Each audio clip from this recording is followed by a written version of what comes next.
Hello बच्चों, good morning. मैं अमरदीप और आप सबका हमारे यूट्यूब चैनल में स्वागत है। आज से हम लोग नए चैप्टर की शुरुआत करेंगे और आज से हम सब फिजिकल केमिस्ट्री का तीसरा अध्याय केमिकल काइनेटिक्स के बारे में पढ़ेंगे। तो सबसे पहले आप एक बड़ा सा हेडिंग लगाएंगे, केमिकल काइनेटिक्स, जैसे कि मैंने लगाया है केमिकल काइनेटिक्स। अब हमें केमिकल काइनेटिक्स में क्या क्या पढ़ना है, ये सारी बातें हमें कहीं ना कहीं चैप्टर के नाम के अकॉर्डिंग पता चलेगा। तो पहले चैप्टर्स के जो नाम है उसको थोड़ा सिंप्लीफाई करके कोशिश करते हैं कि इस चैप्टर में आखिर हमें पढ़ना क्या क्या है। चैप्टर का नाम है केमिकल काइनेटिक्स। केमिकल का मतलब क्या होता है? केमिकल का मतलब होता है रसायन, सब्सटेंस। अब ऐसे समझो, केमिकल का मतलब होता है सब्सटेंस, और आपको पता है कि सब्सटेंस जो होता है वो रिएक्शन में पार्टिसिपेट करता है, तो आप केमिकल को रिएक्शन भी बोल सकते हो। और काइनेटिक्स का मतलब होता है गति, काइनेटिक्स का मतलब होता है वेलोसिटी, रेट, है ना। तो इसका मतलब ये हुआ कि केमिकल मतलब रिएक्शन और काइनेटिक्स का मतलब हुआ वेलोसिटी, मतलब रिएक्शन की वेलोसिटी या रिएक्शन का रेट। वेलोसिटी को लोग रेट भी कहते हैं। तो रिएक्शन का रेट या रिएक्शन का वेलोसिटी, है ना, रिएक्शन किस स्पीड से हो रहा है, रिएक्शन की गति क्या है, हमें लगता है कि इन चीजों के बारे में इस चैप्टर में अपने को पढ़ना है। तो इस चैप्टर का ओवरव्यू क्या होना चाहिए? इस चैप्टर का ओवरव्यू होता है कि हमने यहाँ लिखा भी है, in this chapter we will study about rate of chemical reaction. और ये केमिकल रिएक्शन के हम लोग रेट के बारे में पढ़ेंगे, जैसे कि चैप्टर के नाम के अकॉर्डिंग हमें पता चल रहा है। केमिकल काइनेटिक्स मतलब rate of chemical reaction. Chemical reaction की रेट क्या है, इसके बारे में हम लोग पढ़ेंगे। केमिकल रिएक्शन के रेट को प्रभावित करने वाले, है ना, कौन कौन से फैक्टर्स हैं, उन फैक्टर्स के बारे में पढ़ेंगे, जानेंगे, है ना। Factor affecting chemical rate of chemical reaction, ये पढ़ेंगे हम लोग। जैसे इसके बाद में लिखा भी factors affecting rate of chemical reaction. इसके अलावे हम लोग ये भी जानेंगे कि सिंपल रिएक्शन मैकेनिज्म के बारे में। Simple reaction mechanism. अब आपके मन में एक सवाल ये होगा, सर मैकेनिज्म क्या है? मैकेनिज्म का मतलब होता है कि अगर आप स्टेप बाय स्टेप एनालिसिस करते हैं किसी चीज पर, तो उसको हम लोग बोलते हैं कि मैकेनिज्म है वो, मैकेनिज्म। तो रिएक्शन मैकेनिज्म का मतलब ये हुआ कि रिएक्शन, अगर किसी एक पर्टिकुलर रिएक्शन का स्टेप बाय स्टेप एनालिसिस किया जाए तो इसी को हम लोग क्या बोलते हैं कि रिएक्शन मैकेनिज्म। तो हम लोग यहाँ पे, है ना, रेट ऑफ केमिकल रिएक्शन को प्रभावित करने वाले फैक्टर और इसके अलावे रिएक्शन के सिंपल मैकेनिज्म के बारे में हम लोग पढ़ेंगे। क्लियर है? यहाँ पे हमने हेडिंग लगाया है, in this chapter we will study about rate of chemical reaction and factor affecting rate of chemical reaction and simple reaction mechanism. Clear है यहाँ तक? चलो इसके बाद आते हैं जरा। तो एक बात जो है, इस चैप्टर में कई बार आपको एक टर्म सुनने को मिलेगा, रेट। तो पहले हम लोग ये समझेंगे कि रेट का मतलब होता क्या है। रेट, अगर हम बात करें रेट, अगर हम लिखते हैं रेट, इस रेट का मतलब क्या होता है? रेट किसको कहते हैं? रेट का मतलब होता है दर। तो दर कैसे डिफाइन करते हैं, रेट कैसे डिफाइन करते हैं? तो अच्छे से मन लगा के समझेंगे। रेट जो होता है डिफाइन होता है चेंज पर यूनिट टाइम, मतलब किसी भी चीजों में बदलाव हो समय के साथ, या समय के साथ किसी भी चीज में क्या बदलाव हो रहा है, इसी चीज को हम लोग क्या बोलते हैं? रेट। तो हम लोग रेट कैसे डिफाइन करते हैं? रेट होता है चेंज मतलब बदलाव, per unit time, per unit time, या आप कह सकते हो चेंज बदलाव टाइम के साथ कैसे गुजर हो रहा है, change with respect to time. Time के साथ जो चेंज होगा, उसी को, जो चेंज हम लोग मेजर करेंगे, उसी को हम लोग क्या बोलेंगे? रेट। ठीक है, एक बात तो चलो समझ में आ गया। जैसे अब देखते हैं जरा, तो रेट से रिलेटेड कुछ आपको टर्म्स पढ़ना है। और जैसा कि हम आपको कई बार कहते भी हैं कि किसी भी चैप्टर्स का जो कॉन्सेप्ट होता है, बेसिक कॉन्सेप्ट, वो क्लास शुरुआत के 2-3 क्लास में ही रहता है। तो आपको कोशिश करना चाहिए कि शुरुआत के 2 से 3 क्लास को आप बहुत अच्छे से, है ना, काफी बढ़िया ढंग से आप उसको पढ़ें, उसको समझें और कई बार उसको अभ्यास करें, क्योंकि हर चैप्टर्स को समझने के लिए कुछ टर्म्स हैं और वो टर्म्स आपको काफी नया भी लगेगा, है ना। तो जरूरत होता है कि उस टर्म्स पे हम थोड़ा फोकस करें और थोड़ा अभ्यास करें। तो चलो देखते हैं कुछ टर्म्स अपने को पढ़ना है। जैसे अपने को पढ़ना है रेट से रिलेटेड कुछ टर्म्स है, हमको पढ़ना है rate of chemical substance, rate of chemical substance, chemical substance का रेट के बारे में अपने को पढ़ना है। ठीक, रेट ऑफ केमिकल सब्सटेंस, चलो ऐसे समझते हैं। देखो रेट का मतलब ये तो हमने आपको बोला कि चेंज पर यूनिट टाइम को लोग रेट कहते हैं। थोड़ा केमिस्ट्री से हट करके आपको 2-3 रेट दिखाते हैं, अब फिर समझते हैं कि केमिकल सब्सटेंस का रेट कैसे डिफाइन होगा, तब ज्यादा आपको अच्छे समझ में आएगा। जैसे अगर मान लो कि हम 2 प्लेट लिए, ठीक है, उन 2 प्लेट में मान लो चावल और दाल को सन करके रखा हुआ है, और 2 बच्चा है, एक बच्चा इस प्लेट को मान लो खा रहा है, प्लेट में जो रखा हुआ जो चावल और दाल का जो सना हुआ पोर्शन वो खा रहा है, और दूसरा बच्चा इसमें से खा रहा है। अब मान लो कि हमको ये देखना है कि किस बच्चे का जो रेट है ना, वो क्या है, मतलब खाने का जो दर है वो क्या है। तो आप एक चीज मेरे को बताओ कि अगर हम बात करें रेट ऑफ कंजप्शन, है ना, रेट ऑफ कंजप्शन, कंज्यूम करने का हमको रेट देखना है, तो हम लोग क्या देखेंगे कि शुरुआत में दोनों में बराबर चावल और दाल था, सना हुआ था। अब मान लो कि पहला बच्चा काफी तेजी से, है ना, उसको खा रहा है, दूसरा बच्चा उसकी तुलना में थोड़ा स्लो खा रहा है। तो एक बात तो ये तय है कि समय के साथ जो है आपको इसके थाली में चावल और जो दाल का सना हुआ जो अमाउंट है वो समय के साथ बहुत तेजी से घटता हुआ नजर आएगा, और इस वाले में आपको ज्यादा घटता हुआ नजर नहीं आएगा, बहुत कम चेंज रहेगा वहां पे। तो अगर हमको रेट निकालना है तो हम लोग क्या करेंगे कि उसके जो चावल और दाल का जो सना हुआ जो अमाउंट है, जो भोजन का अमाउंट है, उस अमाउंट को हम लोग क्या करेंगे, टाइम से डिवाइड कर देंगे।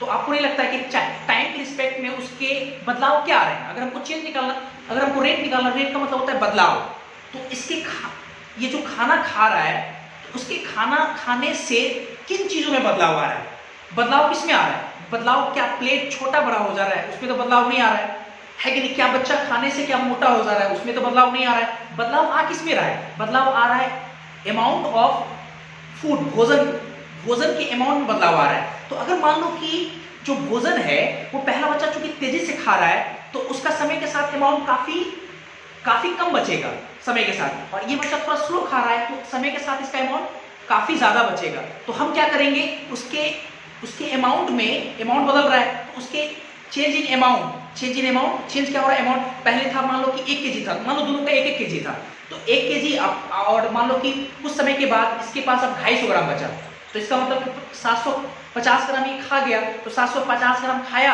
और कितने टाइम में खाया उसे डिवाइड कर देंगे तो इसका रेट निकल जाएगा। अब ये बच्चा मान लो कि उतने समय में मात्र 250 ग्राम खाया, 250 ग्राम, तो इसके पास पहले था, उसके पास पहले कितना था, 1 किलोग्राम, और 250 ग्राम खाया, तो इसका मतलब ये हुआ कि 250 ग्राम और खाया तो इसका रेट कितना हो जाएगा, है ना, इसका 750 ग्राम ये खा लिया, तो चेंज कितना हो गया, 750 ग्राम, 750 ग्राम। अब इस ये चूंकि 250 ग्राम खाया है, अब पहले था कितना, 1 किलोग्राम, 750 बचा है, तो 250 ग्राम बटा डिवाइडेड बाय टाइम, तो आपको नहीं लगता कि इसका रेट ज्यादा हो जाएगा, इसका रेट कम होगा, तो ऐसे करके हम लोग रेट निकालेंगे। अच्छा एक और रेट दिखाते हैं, जैसे अगर हम बात करें कि 2 लोग एक साथ मान लो कि दौड़ रहे हैं, एक साथ किसी एक पॉइंट से दौड़ना स्टार्ट किया मान लो, और दौड़ना स्टार्ट किया, मान लो तकरीबन 10 किलोमीटर दूरी तय करना है, तो एक आदमी जो है कुछ समय के बाद जो है तकरीबन 8 किलोमीटर दौड़ लिया, और जो दूसरा आदमी है उतने ही टाइम में हम जो देख रहे हैं तो वो मात्र 4 किलोमीटर दौड़ा है, 4 किलोमीटर। तो अगर हमको रेट निकालना है पहले आदमी का, ये तो समझ में आ रहा है कि पहले आदमी का रेट ज्यादा है, तो रेट कैसे निकालेंगे, वो 8 किलोमीटर दूरी तय किया, तो 8 अब बटा कितना, जो टाइम, जिस टाइम में हम लोग देख रहे हैं बटा डिवाइडेड बाय टाइम, तो वो क्या निकल जाएगा, उसका रेट निकल जाएगा। और दूसरे आदमी का जो 4 किलोमीटर दूरी तय किया, तो 4 अब बटा उसका टाइम, तो ऐसे करके हम लोग उसका रेट निकाल लेंगे। तो देखो ना, एक चीज समझो, पहले हम लोग हर बार देख रहे हैं कि रेट निकालने के लिए हम लोग क्या करते हैं कि जो बदलाव आ रहा है, जिस चीज में बदलाव आ रहा है, उस बदलाव को हम लोग टाइम के रिस्पेक्ट में मेजर कर लेते हैं, और इसी चीज को हम कहते हैं रेट। अब सवाल ये है कि rate of chemical substance, chemical substance take part in chemical reaction, ऐसा हम लोग जानते हैं।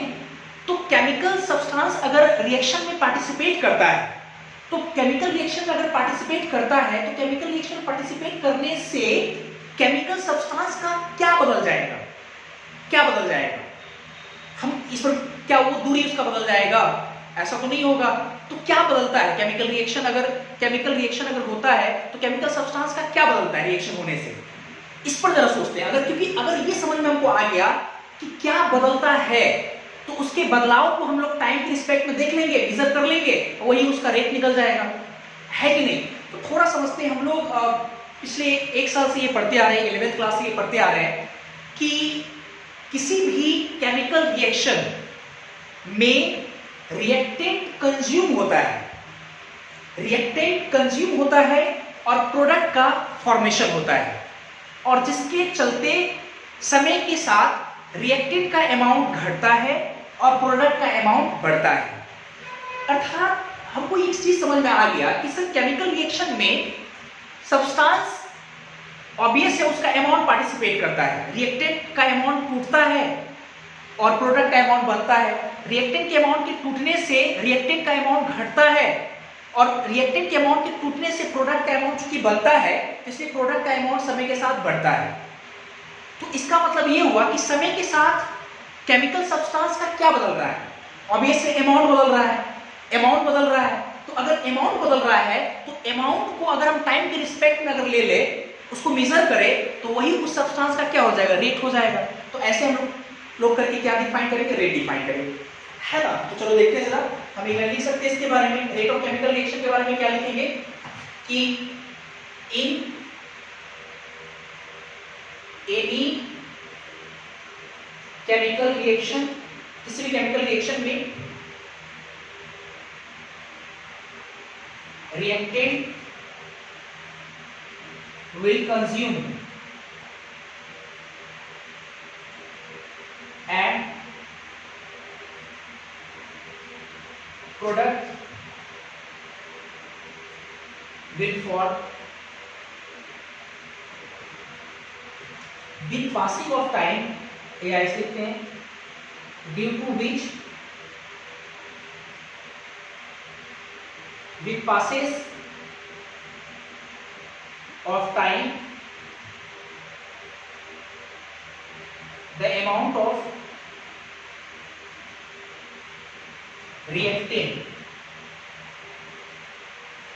क्या होगा, घटेगा, decreases and amount of product increases। So हम लोग रेट कैसे डिफाइन करेंगे, सो रेट ऑफ सब्सटेंस क्या लिखेंगे, so rate of substance is defined as change. अच्छा ठीक है, अमाउंट बदल रहा है और अमाउंट को हम लोग केमिस्ट्री में कई तरीके से बात करते हैं। जैसे अमाउंट मतलब मोल है तो कंसंट्रेशन है, या आप बोल सकते हो अगर गैस है तो पार्शियल प्रेशर है, तो लोग लिख सकते हैं so rate of substance is defined as the change in concentration या कंसंट्रेशन कह सकते हो, या number of moles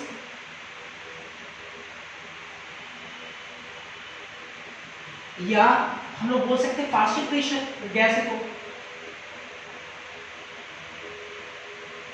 partial pressure क्या। So rate of substance is defined as the change in concentration और नंबर ऑफ मोल्स या partial pressure with respect to, क्या लिखेंगे हम लोग, विथ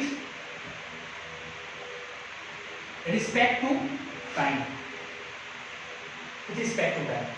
सही है, हमने ये लिखा किसी भी केमिकल रिएक्शन में रिएक्टेंट कंज्यूम होता है, प्रोडक्ट बनता है, और जिसके चलते टाइम के गुजरने के साथ, पास होने के साथ अमाउंट ऑफ रिएक्टेंट डिक्रीजेस और amount of product increases.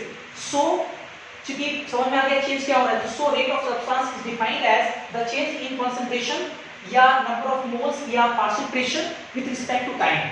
Substance का रेट कैसे डिफाइन होगा, उसके कंसंट्रेशन में बदलाव टाइम के साथ क्या हो रहा है, इसी को लोग क्या बोलेंगे, है ना, इसी को लोग बोलेंगे rate of chemical substance. Clear है। तो ऐसा करते हैं कि पहले आप इसको नोट करो, फिर इन चीजों को, अभी ये खत्म नहीं हुआ, इसको फिर हम मैथमेटिकली देखेंगे, फिर उसके बाद ग्राफिकली देखेंगे। तो पहले आप यहाँ तक नोट करो, ठीक है। इसको वीडियो को पॉज करके जल्दी से नोट करें। चलो इसके बाद देखते हैं इसको मैथमेटिकली कैसे एक्सप्रेस करते हैं लोग रेट ऑफ केमिकल सब्सटेंस को। तो सबसे पहले इसके लिए को क्या करना पड़ेगा, एक रिएक्शन लेकर आना पड़ेगा। तो हम क्या करते हैं कि एक रिएक्शन अपने मन से लेते हैं। Consider a balanced chemical reaction, ठीक है। एक बैलेंस किया केमिकल रिएक्शन लेके आते हैं। मान लो कि जो केमिकल रिएक्शन है, जनरल केमिकल रिएक्शन, ए का ए और बी के साथ रिएक्ट करके, है ना, मान लो कि ए का ए बी के साथ रिएक्ट करके, ठीक है,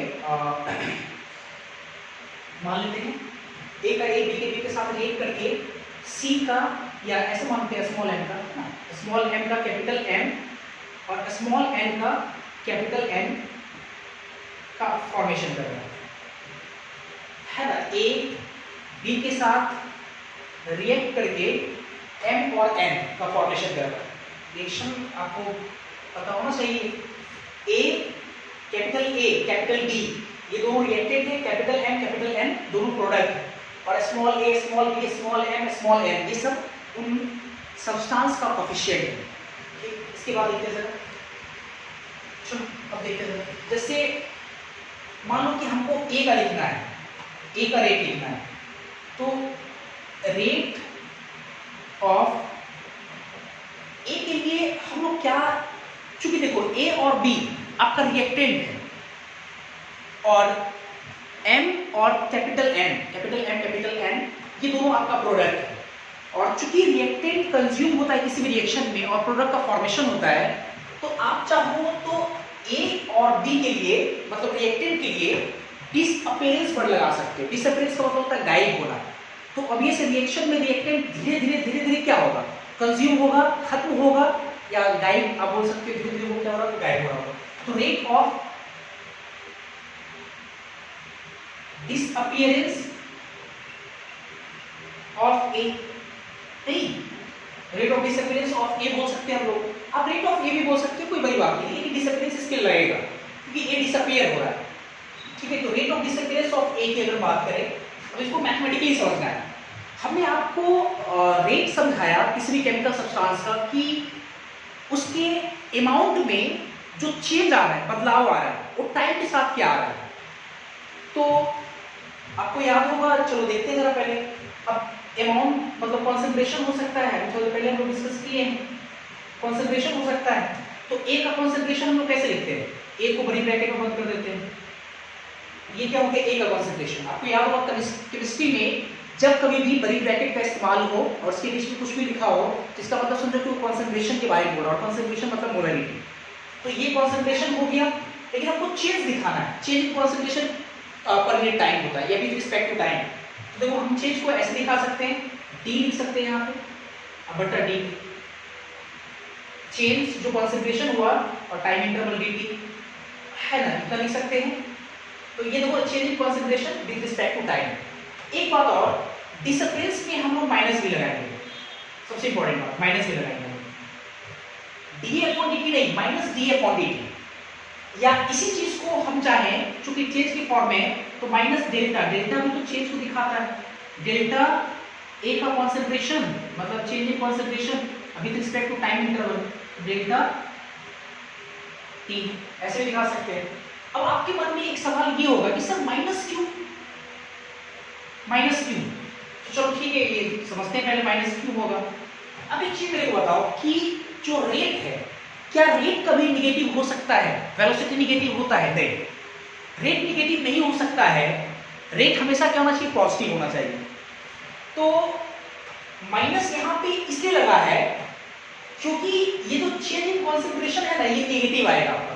तो ये जब निगेटिव आएगा तो बाहर पहले से निगेटिव लगा के रखेंगे, तब तो माइनस माइनस प्लस होगा। अब सवाल ये कि सर ये निगेटिव क्यों आएगा, कैसे आएगा, इसको जरा समझते हैं। तो ये चेंज इन कॉन्सेंट्रेशन, और चेंज इन कॉन्सेंट्रेशन कैसे निकालते हैं? Final minus initial. ए आपका रिएक्टेंट है। अगर मान लो कि टाइम t बराबर 0 पे शुरुआत में अगर आप a का 10 मोल भी अगर आप लिए, मान के चलो 10 मोल लिए, कुछ समय के बाद क्या वो 10 मोल रहेगा? बिल्कुल नहीं रहेगा, कि A M और N बनाएगा, B के साथ कंबाइन होकर के कहीं ना कहीं A का कुछ अमाउंट घटेगा। तो एक पर्टिकुलर टाइम के बाद अब A जो है 10 तो नहीं रहेगा, चलो मानते चलो 4 बचा, 4 बचा, तो फाइनल 4 है, इनिशियल कितना है? 10 है, तो 4 में से 10 घटाइए तो ऑब्वियसली नेगेटिव आएगा। तो चेंज इन कॉन्सेंट्रेशन चूंकि नेगेटिव आता और रेट कभी नेगेटिव नहीं हो सकता, इसलिए बाहर में क्या करती है? माइनस लगा दी, तो माइनस d अपॉन dt या minus delta A upon delta t। इस तरह से हम लोग रेट ऑफ डिसअपियरेंस डिफाइन करेंगे। सिमिलरली सेम एज हम लोग rate of disappearance of B का डिसअपियरेंस कैसे दिखाएंगे? Minus dB change in concentration with respect to time, या माइनस डेल्टा B का कॉन्सेंट्रेशन अपॉन डेल्टा T। हालांकि इन दोनों में अंतर है, मैं वो अंतर आगे बताऊंगा, इन दोनों में अंतर है। इसको कुछ और बोलते हैं, इसको बोलते हैं इंस्टेंटेनियस रेट और इसको हम लोग बोलते हैं एवरेज रेट। हम आपको सिखाएंगे ये सारी चीजें थोड़ा, लेकिन अभी आप पैसेज करके थोड़ा सब कुछ समझ में आएगा। इसके बाद देखते हैं फिर अगर हमको M का चाहिए, फिर देखते हैं अगर M कैपिटल M का हमको चाहिए, तो कैपिटल M के लिए क्या डिसअपियरेंस वर्ड यूज होगा? बिल्कुल नहीं होगा। डिसअपियरेंस मतलब होता है गायब होना या धीरे धीरे खत्म होना, वो तो बन रहा है, अपीयर्स हो रहा है। तो हम लोग क्या लगाएंगे उसके लिए? हम लोग लगाएंगे M के लिए rate of appearance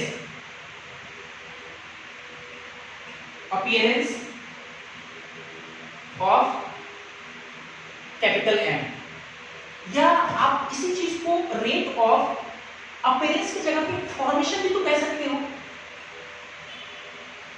formation of capital M, ठीक है, आप दोनों में से कुछ भी कह सकते हो। तो फॉर्मेशन ऑफ M अगर डिफाइन करना है अगर हमको, तो कैसे लिखेंगे हम लोग? उसी तरीके से CMS, मतलब D M का कॉन्सेंट्रेशन चेंज इन कॉन्सेंट्रेशन कितना अपॉन dt।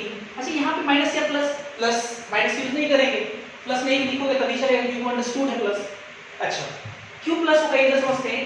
जैसे t बराबर 0 पे m और n तो होगा नहीं, अमाउंट 0 है।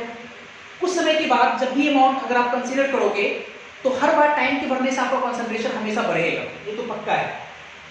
ये 10 है, 2 टूट गया तो 2 बना, 4 टूट गया मान के चलो 4 बना। तो अब देखो ना अन्य हर समय जैसे जैसे समय गुजर रहा है वैसे कंसंट्रेशन प्रोडक्ट का बढ़ेगा।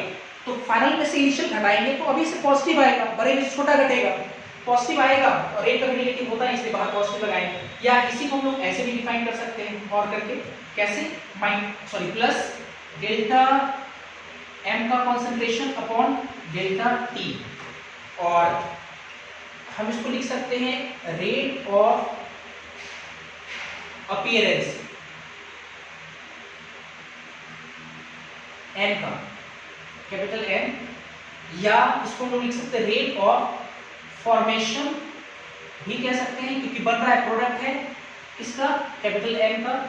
कितना लिख सकते हैं हम लोग लिख सकते हैं सेम एज D N का कॉन्सेंट्रेशन अपॉन dt, या प्लस डेल्टा M का concentration change in concentration upon delta T time interval, ऐसे करके लिख सकते हैं।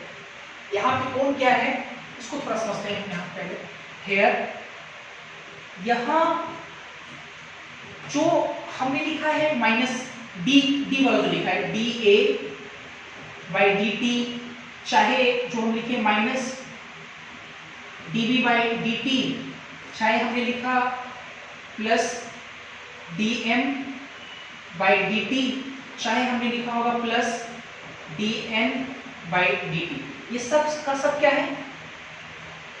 इंस्टेंटेनियस रेट, ये आपका इंस्टेंटेनियस रेट कहलाएगा। और अगर जो हमने यहां लिखा है delta minus delta A by delta T minus delta B by delta T, या प्लस डेल्टा M का कॉन्सेंट्रेशन बाई डेल्टा T, या जो हमने लिखा है यहाँ पे प्लस डेल्टा N का कॉन्सेंट्रेशन डेल्टा T, ये सब का सब आपका कहलाएगा एवरेज रेट या मीन रेट। एवरेज रेट कहलाएगा, क्या कहलाएगा ये? एवरेज रेट, ठीक है, ये आपका एवरेज रेट कहलाएगा। और ठीक है, ये अंतर है। और इंस्टेंटेनियस रेट क्या है, एवरेज रेट क्या है, मैं आपको समझाऊंगा। ठीक है, उसके नाम में ही वो छुपा हुआ है। और भी एक दो चीजें पहले लिख लो मुझे, फिर मैं समझाता हूँ क्या है। डेल्टा टी, देखो डेल्टा टी ये एक आपका है डी टी, तो वो अंतर है। डी टी और डेल्टा टी में अंतर है। डेल्टा टी और डी टी हम एक बार आपको जब थर्मोडायनेमिक्स से पढ़ा रहे थे तो उसमें आपको एक डिफरेंशिएट करके एक चीज बताया था कि जैसे मतलब पार्शियल डिफरेंशिएशन डी और डेल्टा, इन तीनों में अंतर है, तीनों में अंतर है। ये काफी नेग्लिजिबल चेंज होता है, ये स्मॉल चेंज होता है, और ये सिग्निफिकेंट चेंज होता है। आपको याद होगा, negligible change, small change, significant change.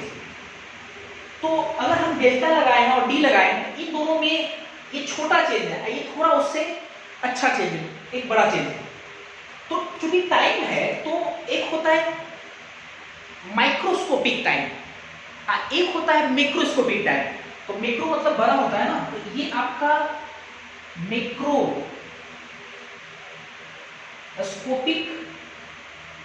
Time interval कहलाएगा। और ये जो dt है वो माइक्रो है, स्मॉल, छोटा है, माइक्रोस्कोपिक टाइम इंटरवल। ऐसा आप फिजिक्स वगैरह में पढ़े होंगे, माइक्रोस्कोपिक टाइम इंटरवल।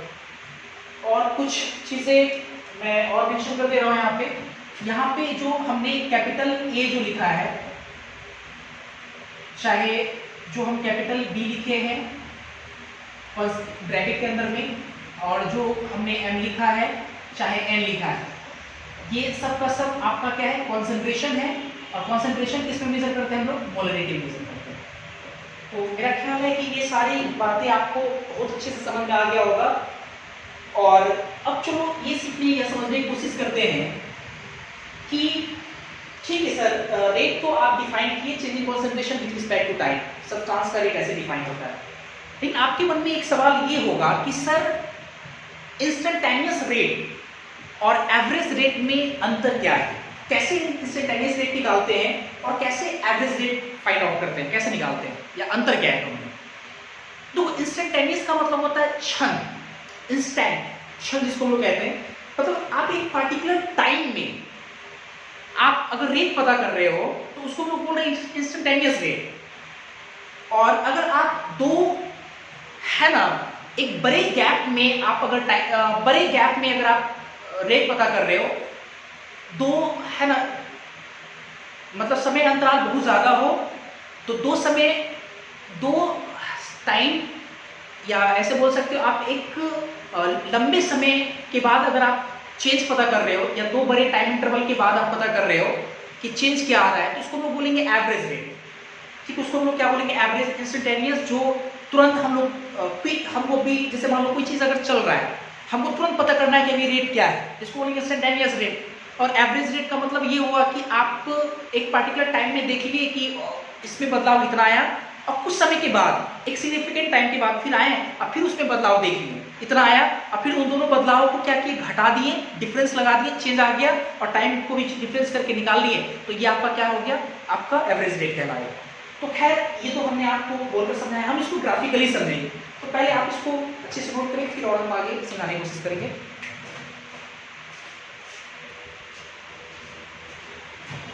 इसके बाद हम लोग ग्राफिकल रिप्रेजेंटेशन या ग्राफ के आधार पर इंस्टेंटेनियस रेट और एवरेज रेट को समझने का कोशिश करेंगे। हालांकि आप बस इतना याद रखो कि इंस्टेंटेनियस रेट का मतलब हुआ कि आप जैसे देखो कोई भी चीज़ें जो होती है वो है ना, जैसे हो सकता है कि उसका जो रेट हो वो कांस्टेंट नहीं है, हर बार बदल रहा है।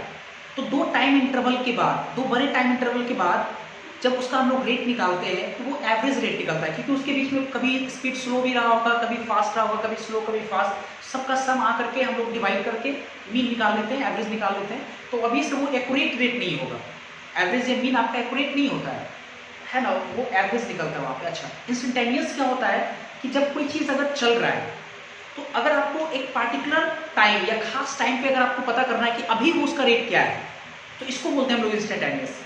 अब इसी चीज़ को हम लोग ग्राफिकली देखते हैं जरा। तो चलो हम लोग देखेंगे graphical representation of instantaneous rate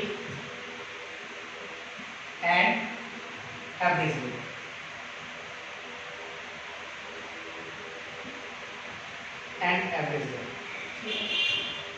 इसको लोग देखते हैं। सबसे पहले इंस्टेंटेनियस और एवरेज रेट देखना है। तो अभी जो हम एक रिएक्शन लिए थे उसमें दो रिएक्टेंट ए और बी, प्रोडक्ट हमारा एम और एन था। तो चलो किसी एक को लेकर के हम लोग देखते हैं। जैसे पहले मान लो कि हम लोग फोर प्रोडक्ट एम प्रोडक्ट के लिए चलो एवरेज रेट और इसका इंस्टेंटेनियस रेट का ग्राफ देखेंगे। किसी भी प्रोडक्ट के लिए देख सकते हैं एम या एन, तो एम का देख लेते हैं और एक बार रिएक्टेंट के लिए देख लेंगे ए या बी में किसी एक का देख लेंगे, है ना। चलो फोर प्रोडक्ट ऑफ एम के लिए अगर हम बात करें ग्राफिकली एमपी को देखना है। अगर मान लो कि हम एम के लिए ग्राफ हमको ड्रॉ करना है, बढ़िया सीखना है दोस्तों। अगर मान लो कॉन्सेंट्रेशन वर्सेस टाइम का ग्राफ ड्रॉ करना है, किसका? प्रोडक्ट एम के लिए। प्रोडक्ट एम के लिए थोड़ा सा दिमाग चलाते हैं पहले जरा।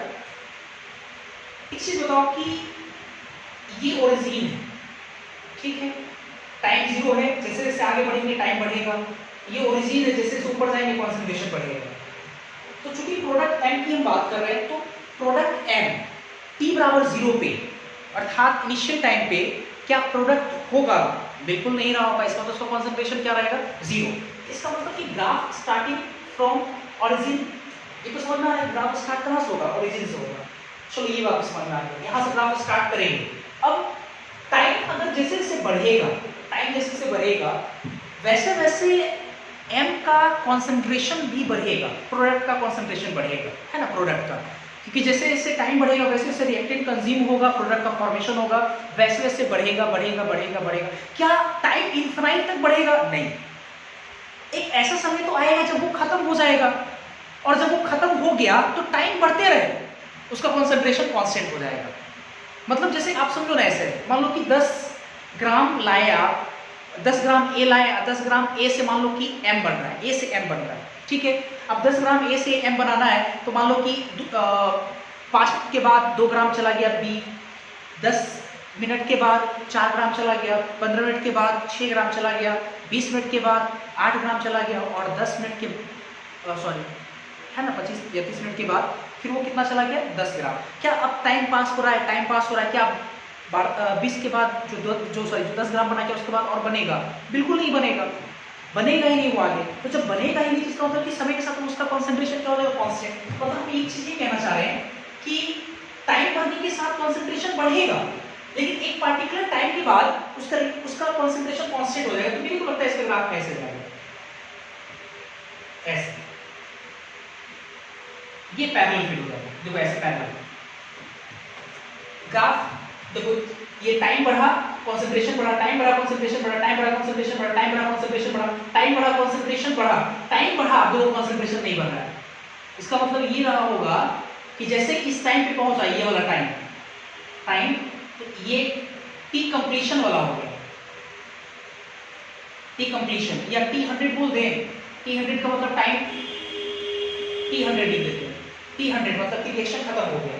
टी कंप्लीशन बोल सकते हैं या T100 बोल सकते हैं इसको, इस टाइम को T100 चलो लिख देते हैं। ठीक, एक चीज तो समझ में आ गया था। अच्छा, ये इसका है एम के कॉन्सेंट्रेशन का ग्राफ है। ठीक, अब आते हैं अब अगर मान लो कि एम का हमको एवरेज रेट दिखाना है, तो एवरेज रेट हम कैसे लिखे थे? Delta M upon delta T. Delta एक बड़ा चेंज होता है, तो चेंज हम लोग कैसे निकालते हैं? Change final concentration minus initial concentration, तो फाइनल C2 मान लिए, इनिशियल C1 मान लिए, delta T final time T2 minus T1। तो इसको थोड़ा समझते हैं ग्राफिकली कैसे निकालें। जैसे मान लो कि T2 यहाँ से स्टार्ट हो रहा है, मान लो कुछ समय के बाद ये T1 टाइम है, ये कितना टाइम है? T1 time. तो T1 टाइम पे इसका कॉन्सेंट्रेशन कितना है? ये C1 कंसंट्रेशन, और ये मान लो टाइम T2 है। ये टाइम कितना है? T2 है। ये टाइम T2 है। इस T2 टाइम पे इसका कंसंट्रेशन कितना है? C2। ये टाइम T1, ये T2, T1 पे कंसंट्रेशन C1, T2 पे कंसंट्रेशन देखो C2। ठीक, तो हम लोग क्या कर रहे हैं, बढ़िया से एवरेज में यही काम कर रहे हैं। T1 टाइम पे C1 कंसंट्रेशन देख लिए, और T2 टाइम पे हम लोग देख लिए कि इसका कंसंट्रेशन कितना हो गया, C2। C2 में से C1 घटा दिए, चेंज इन कंसंट्रेशन आ गया, और T2 में C1 घटा दिए, टाइम इंटरवल का चेंज निकाल दिया, तो T2 माइनस T1 कर दिए, और दोनों को हम लोग डिवाइड करके एवरेज रेट निकाल रहे हैं। तो आपको नहीं लगता है कि जो एवरेज रेट आ रहा है वो आपका एक्यूरेट नहीं है, क्योंकि हर पल जैसे जब m जो है, जब कंसंट्रेशन m का बढ़ रहा है समय के साथ, तो हो सकता है कि कभी रेट कम है, कभी ज्यादा है, कभी कम है, कभी ज्यादा है, कभी कम है, कभी ज्यादा है। तो इस टाइम इंटरवल यहां से यहां तक में इसके रेट वेरी होंगे, हर पॉइंट पे वेरी हो रहा होगा। तो जब आप एवरेज निकाल रहे हैं तो एवरेज कहीं ना कहीं इन दोनों के बीच का ही कोई पॉइंट रहा होगा। C2 माइनस C1 में से घटा के T2 माइनस T1 डिवाइड करोगे तो इन्हीं के बीच का ना कोई हिस्सा आएगा, कोई आएगा, वही क्या कहलाएगा, आपका एवरेज रेट कहलाएगा, क्योंकि आपका एक्यूरेट नहीं होता एवरेज रेट। अगर हम इंस्टेंटेनियस रेट की बात करें, अगर हम लोग इंस्टेंटेनियस रेट की बात करें, इंस्टेंटेनियस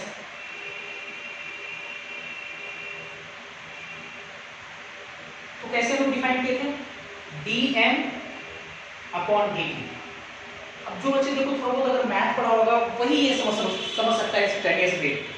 आपको खास करके डिफरेंशिएशन में application of differentiation meaning application of differentiation, ठीक है। देखते हैं बहुत सारे बच्चे फिजिक्स पढ़ते हैं, फिजिक्स में मैथमेटिकल टूल्स पढ़ाया जाता है, और ये सब काफी इंपॉर्टेंट है। जब आप लोग काइनेमेटिक्स पढ़े होंगे, kinematics 11th class physics, Newton's law of motion, kinematics, बहुत सारे वहाँ पे है, ये सब आता होगा, सब पढ़ेंगे वहाँ पे, है ना। तो चलो देखते हैं जरा। तो dm अपॉन dt, तो देखो dm अपॉन dt, तो dm अपॉन dt का मतलब ये होता है, तो समझा दें, जैसे कोई फंक्शन है, थोड़ा सा मैं समझा रहा हूँ कि जैसे कोई फंक्शन है y बराबर fx, सर कुछ इस तरह से ग्राफ बनाते हुए ये yx कर्व मान लो ऐसा है, y बराबर fx का कर्व ऐसा है, और इसको डिफरेंशिएट करते हैं, dy बराबर dx करते हैं, अर्थात f dx करते हैं, f डैश x करते हैं, f डैश x हो जाता है।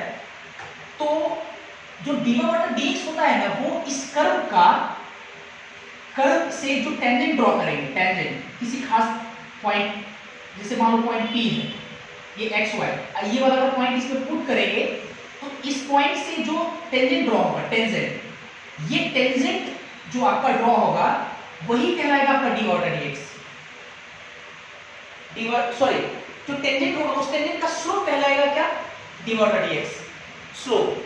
तो मेरा ये कहना है कि जैसे ये कर्व है, तो जब आप dm बटा dt मतलब कंसंट्रेशन को टाइम के रिस्पेक्ट में जब आप डिफरेंशिएट किए, ठीक है, तो अगर मान लो आपको पता करना है इस पॉइंट पर इसका रेट कितना है, तो आप क्या करोगे, इस पॉइंट पर टाइम क्या है और कंसंट्रेशन क्या है, जब इसको रख करके, जब आप इस पॉइंट को जब रख करके यहाँ पे वैल्यू पुट करोगे, जो आपका dm अपॉन, जैसे फिर से समझो क्या बोलना चाह रहे हैं, सबसे पहले ये फंक्शन है, इसको डिफरेंशिएट हम लोग कर लिए, तो dm बटा dt जो है वो कहलाता है slope of tangent, slope of tangent, ठीक है, टेंजेंट कहलाएगा स्लोप ऑफ टेंजेंट। तो स्लोप ऑफ टेंजेंट, तो कहने का मतलब कि जो ये जो कर्व है, इस कर्व से आप बहुत सारे अलग अलग पॉइंट से अलग अलग टेंजेंट ड्रॉ होगा, जैसे इस पॉइंट से टेंजेंट कुछ अलग आएगा, इस पॉइंट से टेंजेंट लाइन होता है, टेंजेंट अलग आएगा। तो मेरा ये कहना है ना कि जैसे अगर आप इस पॉइंट पर, अगर आपको इंस्टेंटेनियस रेट निकालना है इस पॉइंट पे, तो आप क्या कि इस कर्व को है ना, इस कर्व से, या आप ऐसे बोलो इस कर्व को डिफरेंशिएट किया, d बटा dt किए, इस कर्व मतलब कर्व को क्या डिफरेंशिएट करेंगे, मान के चलो आप फंक्शन में डिफरेंशिएट किए, इस कर्व का जो फंक्शन है y बराबर fx मान के चलते हैं, या कुछ और होगा फंक्शन, अगर जो है उस फंक्शन को क्या किए, डिफरेंशिएट किए तो d बटा dt आया। तो जो डिफरेंशिएट किए d बटा dt आया, तो d बटा dt कुछ वैल्यू के बराबर रहा होगा। जब आप इस पॉइंट को उसमें पुट किए होंगे, उस वैल्यू को पुट किए होंगे, इस पॉइंट को टाइम और कंसंट्रेशन को जब रखे होंगे आप, तो रखने के बाद जो आपको वैल्यू मिला ना, वो वैल्यू जो है, वो वैल्यू आपका इस पॉइंट से जो टेंजेंट ड्रॉ करोगे उसका स्लोप के बराबर होगा, क्योंकि df बटा dt किसी कर्व का डिफरेंशिएशन करते हैं, अगर हम लोग किसी कर्व का डिफरेंशिएशन करते हैं तो डिफरेंशिएशन जो है वो स्लोप ऑफ टेंजेंट को दिखाता है, ठीक है, स्लोप ऑफ टेंजेंट। तो अगर हम इस पॉइंट से हम टेंजेंट अगर ड्रॉ किए बढ़िया से, इस पॉइंट पर टेंजेंट ड्रॉ किए, देखते हैं जरा, जैसे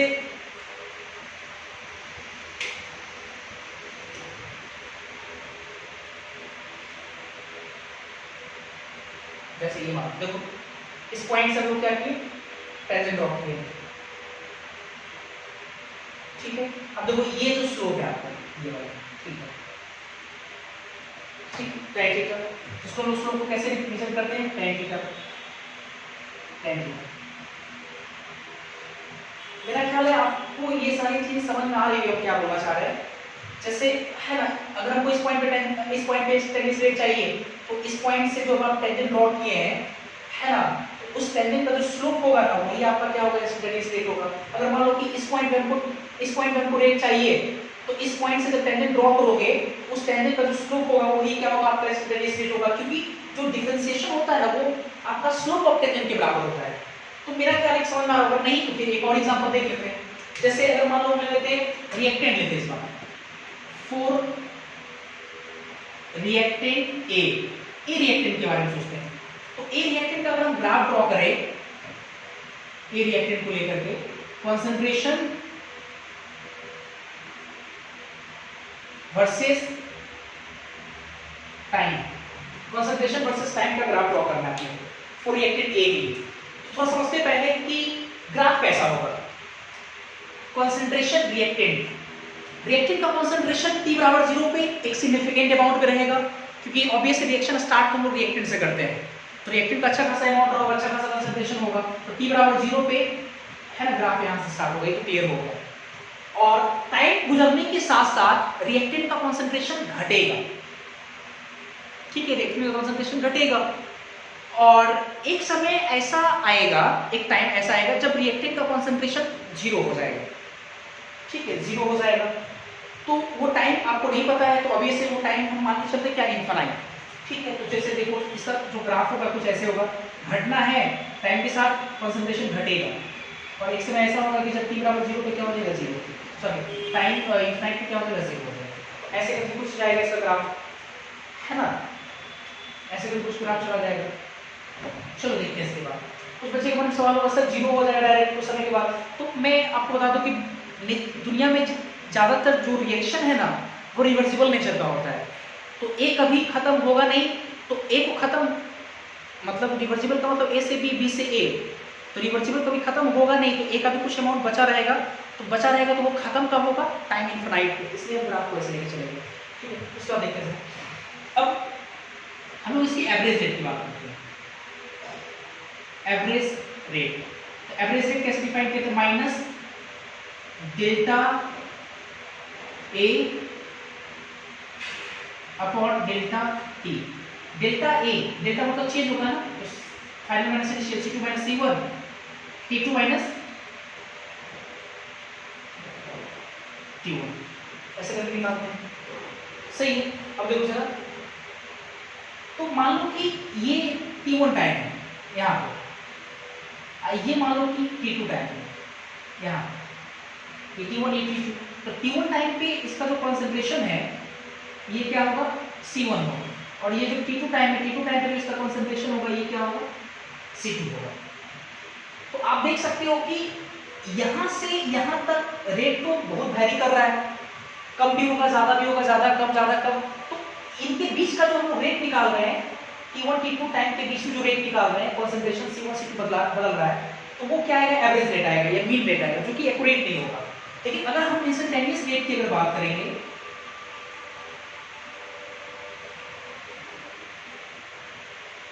इंस्टेंटेनियस रेट की अगर हम बात करेंगे तो इंस्टेंटेनियस रेट बराबर कितना होता है, माइनस dA अपॉन dt। और चूंकि हम आपको कई बार बोल रहे हैं कि जो डिफरेंशिएट करते हैं ना आप पहली बार किसी भी फंक्शन को, जो पहली बार डिफरेंशिएट करते हो, तो डिफरेंशिएशन करने का मतलब हुआ कि डिफरेंशिएशन करने के बाद वो फंक्शन बदल गया, डिफरेंशिएशन आप कर दिए तो dy बटा dx कहलाएगा उस कर्व से जो टेंजेंट ड्रॉ करोगे उस टेंजेंट का स्लोप कहलाता है, स्लोप। तो माइनस डी अपॉन टी थी, तो मान लो कि इसके बीच में अगर कोई पॉइंट है बढ़िया से,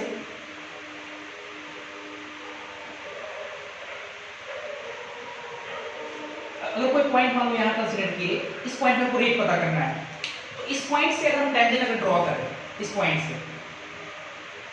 से अगर टेंजेंट ड्रॉ करें,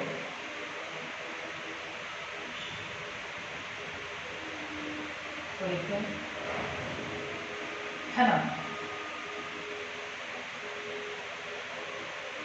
कुछ ऐसा होगा।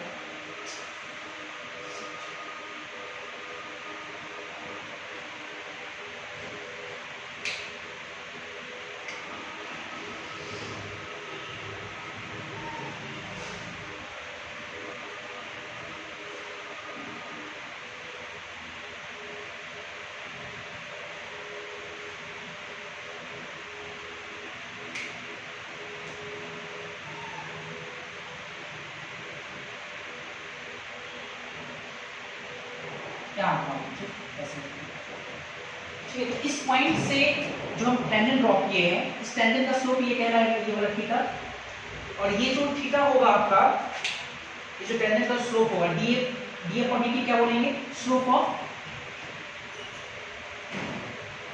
टेंजेंट। और स्लोप ऑफ टेंजेंट कैसे मेजर करते हैं हम लोग, slope of tangent tan theta में ना, tan थीटा, तो डी अपॉन dt तो आपका स्लोप ऑफ टेंजेंट क्या है, इसका मतलब क्या आएगा, माइनस tan थीटा। अब देख भी सकते हैं यहाँ पे थीटा क्या है, थीटा 90 से ज्यादा है, ऑब्वियसली नेगेटिव आएगा, माइनस माइनस प्लस, इसमें से आपका पॉजिटिव हो जाएगा। यहाँ पे अगर आप देखेंगे थीटा लेस देन 90 है, तो इसका मतलब लेस देन 90, इसका मतलब पॉजिटिव, इस तरह से देखो पॉजिटिव आएगा। तो मेरा ख्याल है कि आप समझ रहे होंगे कि है इंस्टेंटेनियस रेट और एवरेज रेट में क्या अंतर है, ये आपको समझ में आ रहा होगा। बस आप एक ही बात ध्यान रखें, इंस्टेंटेनियस का मतलब होता है एक पार्टिकुलर टाइम में उसका रेट क्या है, और उसके रेट को अगर हमको कैलकुलेट करना है तो कहीं ना कहीं जब आप उस कर्व को डिफरेंशिएट करते हैं, और डिफरेंशिएट करते हैं तो डिफरेंशिएशन करने पर ये जो डिफरेंशिएशन होता है डी बटा dx, यहाँ पे डी अपॉन dt है, वो आपका कहलाता है स्लोप ऑफ टेंजेंट, टेंजेंट का स्लोप। तो जिस पॉइंट पर आपको निकालना है, जैसे इस पॉइंट पर, इस पॉइंट को आप जैसे पुट कीजिएगा तो वो आपका टेंजेंट जो निकलेगा इस लाइन का, वही कहलाएगा कि आपका इंस्टेंटेनियस रेट। ठीक है, तो आप इसको पहले नोट करें, थोड़ा और देखते हैं हम लोग।